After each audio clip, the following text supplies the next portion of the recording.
ये कहानी Olympic athlete Jesse Owens की जिंदगी पर आधारित एक सच्ची कहानी है। 1930 के दशक में द ग्रेट डिप्रेशन की वजह से जब कई लोग आर्थिक मंदी से संघर्ष कर रहे थे, तब काले लोगों की हालत बहुत बुरी हो चुकी थी, खास करके अफ्रीकन अमेरिकन कम्युनिटी के काले लोगों की, जिन्हें सब नीग्रो कहकर बुलाते थे। समाज में उन्हें पिछड़ा हुआ समझा जाता था। गोरे लोग उन्हें नीचा दिखाते थे और खुद से अलग रखते थे, इसलिए ना तो उनकी समाज में कोई इज्जत थी और ना ही किसी को उनकी परवाह थी। काले लोगों को कोई नौकरी पर भी नहीं रखता था। उन्हें सबसे आखिर में नौकरी मिलती और सबसे पहले नौकरी से निकाल भी दिया जाता, तो अपना गुजारा करने के लिए काले लोग छोटे मोटे काम करने पर मजबूर थे। ये रंग रूप का भेदभाव बढ़ता बढ़ता इतना बढ़ चुका था कि काले लोगों ने हालात ठीक होने की उम्मीद भी छोड़ दी थी, क्योंकि समाज के बड़े बड़े राजनेता और बिजनेसमैन उन्हें किसी भी चीज में शामिल ही नहीं करना चाहते थे। हर जगह, हर बार, हर मौके पर काबिलियत होने के बावजूद भी उन लोगों को नकार दिया जाता था। इसी वजह से उनका वजूद अब खतरे में आ चुका था, जिसे बचाने के लिए कुदरत ने जेसी को चुना था। 1933 की बात है। क्लीवलैंड, ओहायो में रहने वाला जेसी ओवेंस अपनी रनिंग की प्रैक्टिस कर रहा था। बचपन से ही उसे रनिंग का बहुत शौक था और उसकी एक्सीलेंट परफॉर्मेंस की वजह से उसे ओहायो स्टेट यूनिवर्सिटी की ओर से स्कॉलरशिप भी मिल चुकी थी, जहां जाने के लिए वो अपनी पैकिंग कर रहा था। अपनी फैमिली में अकेला जेसी ही था जो कॉलेज जा रहा था, इसीलिए जेसी की माँ उसे एक महंगा सूट पहनाती है ताकि कॉलेज में वो इज्जतदार लग सके और कोई उसकी गरीबी का मजाक न उड़ाए। लेकिन उसके माँ बाप के मन में अभी भी बेचैनी थी। वो जानते थे कि काले होने की वजह से जेसी को भेदभाव का सामना करना पड़ेगा, जिसे झेलना आसान नहीं होगा, पर फिर भी वो जेसी को खुशी से अलविदा कहते हैं। ओहायो स्टेट का कोच लैरी स्नाइडर काफी परेशान था, क्योंकि दूसरे कॉलेजेस के साथ रनिंग कंपटीशन में ओहायो स्टेट लगातार तीसरी बार हार चुका था और डीन को लग रहा था कि उन्होंने लैरी को कोच बनाकर गलती कर दी है। लैरी खुद एक बहुत बढ़िया एथलीट रह चुका था, लेकिन हार के बाद सब उसका मजाक उड़ा रहे थे, तो अपनी टीम को जिताने के लिए लैरी नए एथलीट्स भर्ती करना चाहता था और तब उसे जेसी ओवेंस के बारे में पता चलता है। जेसी का दोस्त डेव भी उसी की तरह एथलीट था और उसे भी स्कॉलरशिप मिली थी। ओहायो जाने से पहले जेसी अपनी गर्लफ्रेंड रूथ से मिलता है, जो एक ब्यूटी सैलून में काम करती थी।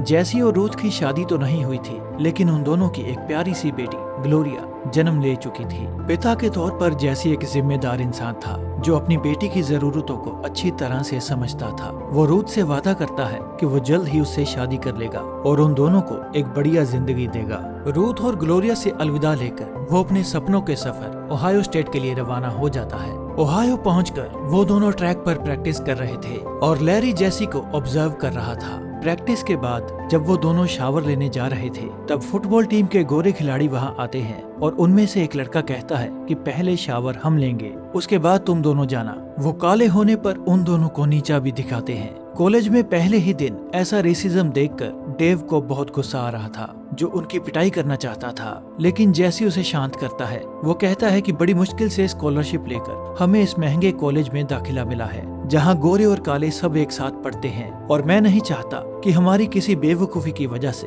पहले ही दिन हमें यहाँ से निकाल दिया जाए। इसके बाद कोच लैरी जेसी को अपने ऑफिस में बुलाता है। लैरी उसकी रनिंग की तारीफ करते हुए कहता है कि तुम्हारी रनिंग नेचुरल है, तुम्हारा स्प्रिंटिंग स्टाइल और दौड़ने की क्षमता जन्मजात है, जो तुम्हें दूसरे खिलाड़ियों से आगे ले जाती है। वो ये जानना चाहता था कि क्या जेसी में जीत हासिल करने का जुनून है और उसके लिए क्या वो हार्ड वर्क करने को तैयार है या नहीं, क्योंकि उस समय ये आम बात थी कि काले लोग गोरों से आंख मिलाकर बात नहीं कर सकते थे। इसलिए जेसी कोच से आंखें मिलाकर बात नहीं कर रहा था। लैरी कहता है कि क्या तुम्हारी माँ ने तुम्हें ये तमीज नहीं सिखाई कि जब किसी से बात करते हैं तो आंखें मिलाकर बात करते हैं। तब जेसी लैरी से आंखें मिलाकर कहता है कि जब मैं 6 साल का बच्चा था, मैं तब से मेहनत मजदूरी का काम कर रहा हूँ और मैं किसी भी तरह के हार्डवर्क के लिए तैयार हूँ। लैरी चाहता था कि जेसी बर्लिन में होने वाले ओलंपिक्स में हिस्सा ले और अमेरिका को एक गोल्ड मेडल ला कर दे। ये बात सुनकर जेसी बहुत खुश हो जाता है, क्योंकि उसने ओलंपिक्स में दौड़ने के बारे में कभी सपने में भी नहीं सोचा था। अगली सुबह जब लैरी जेसी की प्रैक्टिस करवाता है, तब जेसी की स्प्रिंटिंग स्पीड देखकर उसे यकीन हो जाता है कि जेसी उन्हें कम से कम एक गोल्ड मेडल दिला ही देगा। लेकिन बर्लिन में ओलंपिक गेम्स हो पाना इतना भी आसान नहीं था, क्योंकि उस समय जर्मनी के लीडर अडोल्फ हिटलर के भ्रष्ट इरादे पूरी दुनिया को पता चल चुके थे। दुनिया भर में कई लोग हिटलर की कार्रवाइयों से चिंतित थे, क्योंकि हिटलर अपनी नाजी विचारधारा के तहत जर्मन आर्य जाति के लोगों को सर्वश्रेष्ठ मानता था और बाकी सबको नीचा समझता था। इसलिए उसने यहूदियों, रोमानियों, वामपंथियों और अन्य लोगों का उत्पीड़न शुरू कर दिया था, जिसके जवाब में लोगों द्वारा विश्व स्तर पर एक बहुत बड़ा आंदोलन हुआ ताकि 1936 बर्लिन में होने वाले ओलंपिक्स का बहिष्कार यानी बॉयकॉट कर दिया जाए। एवरी ब्रंडेज, जो एक बिल्डर होने के साथ साथ इंटरनेशनल ओलंपिक कमेटी का मेंबर भी था, जब मीटिंग रूम में जाता है तब उसे पता चलता है कि जर्मनी से बुरी खबरें आ रही हैं, क्योंकि वहां रोमानियों और यहूदियों की संपत्ति को नष्ट किया जा रहा है और कुछ स्पोर्ट्स क्लब पर दबाव बनाया जा रहा है ताकि यहूदियों को ओलंपिक में हिस्सा ही न लेने दिया जाए। एवरी कहता है कि हमारा काम ओलंपिक करवाना है, न कि जर्मनी को राजनीति सिखाना, और खेल जगत में राजनीति की कोई जगह नहीं होनी चाहिए, क्योंकि हर जगह ये आर्टिकल्स छप रहे थे कि हिटलर सिर्फ यहूदियों को नहीं बल्कि नीग्रोज को भी ओलंपिक्स में शामिल नहीं करना चाहता। इसलिए सबको ये चिंता हो रही थी कि अगर ओलंपिक में भेदभाव हुआ तो वो किसी के लिए भी अच्छा नहीं होगा। एवरी कहता है कि इन बुरी अफवाहों की वजह से ओलंपिक जैसे महान खेल को टाला नहीं जा सकता। दरअसल अमेरिका ओलंपिक्स में हिस्सा तो लेना चाहता था, लेकिन उन्हें जर्मन्स के इरादों और उनकी बातों पर पूरी तरह से भरोसा नहीं था। इसलिए वो जर्मन्स अधिकारियों से बात करने के लिए एवरी को अपना डिप्लोमेट बनाकर भेजने का फैसला करते हैं ताकि ओलंपिक्स में किसी भी तरह का भेदभाव ना हो पाए। दूसरी ओर लैरी हर रोज उन खिलाड़ियों को sprinting techniques, race strategy, mental toughness और फ्लेक्सिबिलिटी की प्रैक्टिस करवाता है। क्योंकि जैसी के पास अब चंद पैसे ही बचे थे, इसलिए वो अपनी बेटी ग्लोरिया की देखभाल के लिए बहुत कम पैसे भेज पाता है और पैसे कमाने के लिए वो एक सर्विस स्टेशन पर सिक्योरिटी गार्ड की नाइट ड्यूटी को ज्वाइन कर लेता है। पर नाइट ड्यूटी करने की वजह से उसकी ट्रेनिंग मिस हो जाती है और लैरी इस बात से नाराज होकर कहता है कि तुमने कमिटमेंट की थी कि तुम अपनी प्रैक्टिस मिस नहीं करोगे। तो जैसी कहता है कि मेरी एक बेटी है जिसके पालन पोषण के लिए मुझे पैसों की सख्त जरूरत है, इसीलिए मैं ये नौकरी नहीं छोड़ सकता। जब लैरी को पता चलता है कि जैसी की एक बेटी भी है तो वो उसकी मदद करने के लिए ओहायो स्टेट यूनिवर्सिटी से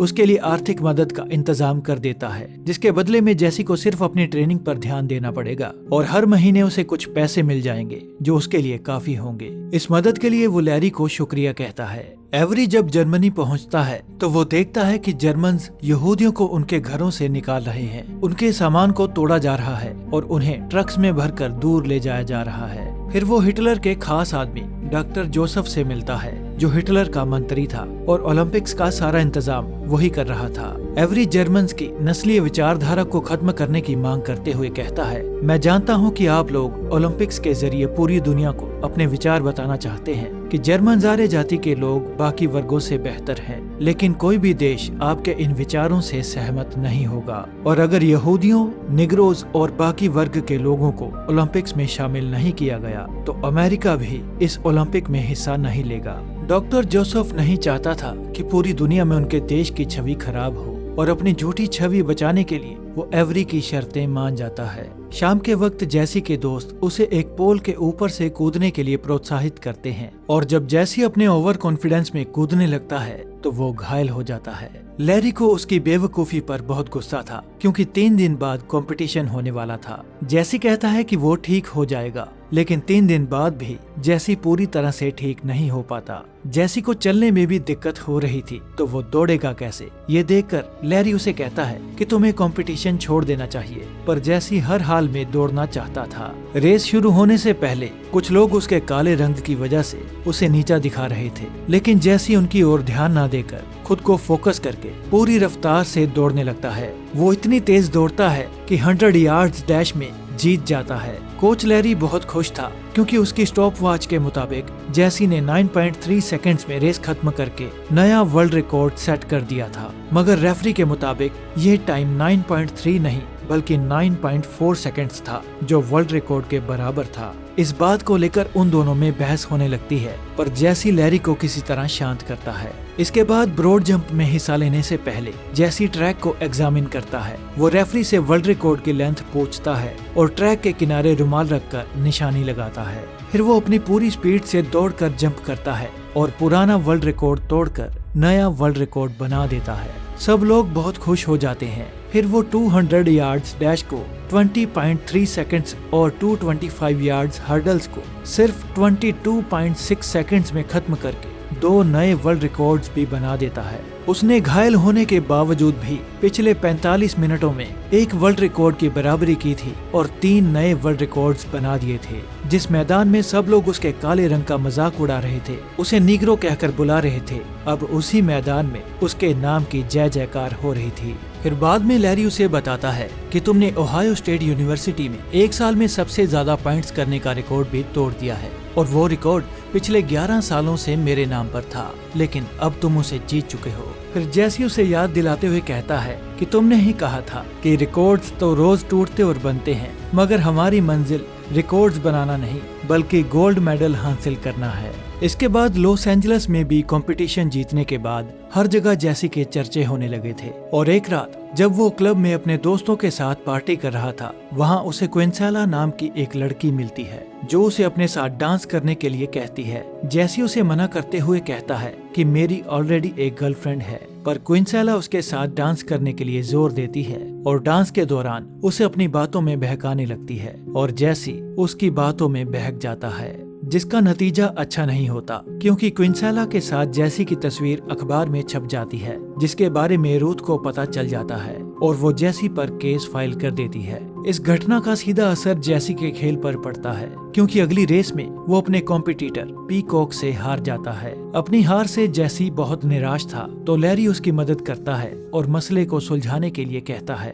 फिर जैसी क्विंसेला को छोड़कर रूथ के पास चला जाता है और उसे शादी करने के लिए कहता है, लेकिन रूथ उसे कहती है कि तुम बदल चुके हो, तुम वो जैसी नहीं रहे जिससे मैं प्यार करती थी, और वो जैसी को बाहर जाने के लिए कहती है। पर जैसी रूथ को किसी भी तरीके से मनाना चाहता था। वो सारा दिन सलून के बाहर उसका इंतजार करता है और जब शाम के समय सलून बंद होता है तो वो रूथ से मिलता है। फिर वो किसी तरह रूथ को मना ही लेता है और आखिरकार वो दोनों शादी कर लेते हैं। वोटिंग के बाद अमेरिकन ओलंपिक कमेटी का फैसला आ चुका था कि अमेरिका ओलंपिक्स में हिस्सा लेगा और ये खबर हर अखबार में छप चुकी थी। इसीलिए जैसी के घर पर NAACP की ओर से एक अधिकारी मिलने आता है जो नीग्रोज के अधिकारों के लिए रेसिज्म के खिलाफ लड़ रहे थे और वो अधिकारी चाहता था कि जैसी हिटलर के शासन में होने वाले ओलंपिक में हिस्सा न लेकर रेसिज्म के खिलाफ इस जंग में उनका साथ दे, ताकि वो सारी दुनिया को ये बता सके कि अगर यहूदियों पर हो रहे अत्याचार गलत हैं, तो यहाँ अमेरिका में भी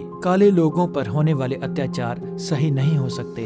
और अगले दिन इसी बात को लेकर जैसी का लैरी के साथ झगड़ा हो जाता है क्योंकि लैरी को भी ब्लैक कम्युनिटी के लोगों की कोई परवाह नहीं थी। उसे परवाह थी तो बस गोल्ड मेडल की। इस बात से निराश होकर जैसी ओलंपिक में हिस्सा न लेने का फैसला करता है और जब लैरी को ब्लैक कम्युनिटी के दर्द का एहसास हो जाता है तो वो जैसी से माफी मांगते हुए कहता है कि ट्रैक पर सिर्फ हार या जीत होती है, वहाँ किसी भी तरह का भेदभाव नहीं होता। और वो जैसी को कम से कम ओलंपिक ट्रायल्स क्वालिफाई करने के लिए कहता है। उसके बाद अगर वो चाहे तो ओलंपिक्स में हिस्सा ले या ना ले, ये उसका फैसला होगा। फिर ओलंपिक ट्रायल्स में जीतकर जैसी क्वालिफाई तो कर जाता है, लेकिन सारी ब्लैक कम्युनिटी का सवाल अब भी वही था कि क्या जैसी ओलंपिक्स में हिस्सा लेगा या नहीं। फिर ओहायो स्टेट के डीन से लैरी को पता चलता है कि वो ऑफिशियल अमेरिकन कोच नहीं है, इसलिए वो जैसी के साथ कोच के तौर पर बर्लिन नहीं जा सकता और उसकी जगह डीन वहां जाएगा। इस बात से लैरी काफी निराश था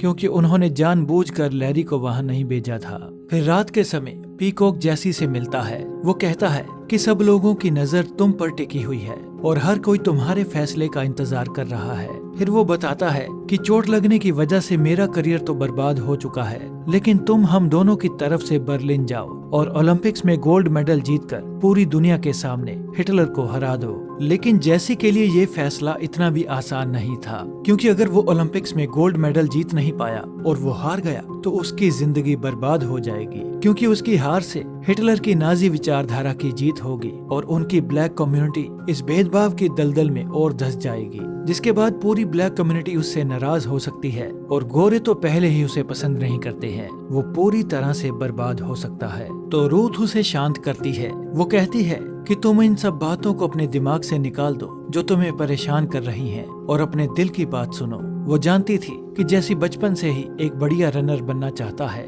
इसलिए वो उसे सिर्फ अपनी रनिंग पर ध्यान देने के लिए कहती है और उसे यकीन दिलाती है कि चाहे उसकी जीत हो या हार, किसी भी परिस्थिति में वो उसका साथ कभी नहीं छोड़ेगी। रूथ की बातें सुनकर जैसी थोड़ा रिलैक्स होता है और अपने ओलंपिक के सफर पर निकल जाता है, जब वो गोरों के बीच खुद को अकेला महसूस कर रहा था तब लैरी उससे मिलता है। भले ही ओलंपिक कमेटी ने लैरी को कोच के तौर पर सिलेक्ट नहीं किया था, लेकिन वो एक दोस्त के नाते जेसी के साथ बर्लिन जा रहा था और इस बात से जेसी को काफी राहत मिलती है। एवरी की मेहनत रंग लाई थी क्योंकि ओलंपिक्स में बुनियादी तौर पर भेदभाव खत्म हो चुका था। यहूदियों और निग्रोज को बाकी वर्गों की तरह ही इज्जत मिल रही थी और वो सब एक जैसे ही कमरों में रह रहे थे और एक ही टेबल पर साथ बैठकर खाना खा रहे थे। लैरी को जेसी के साथ बर्लिन में देखकर डीन को बहुत गुस्सा आता है, जो उससे झगड़ने लगता है, पर जेसी कहता है कि अगर वो लैरी को यहाँ से निकाल देंगे तो वो ओलंपिक में हिस्सा नहीं लेगा क्योंकि वो सिर्फ लैरी पर भरोसा करता है। तो उन्हें लैरी को जेसी के साथ रहने की परमिशन देनी पड़ती है,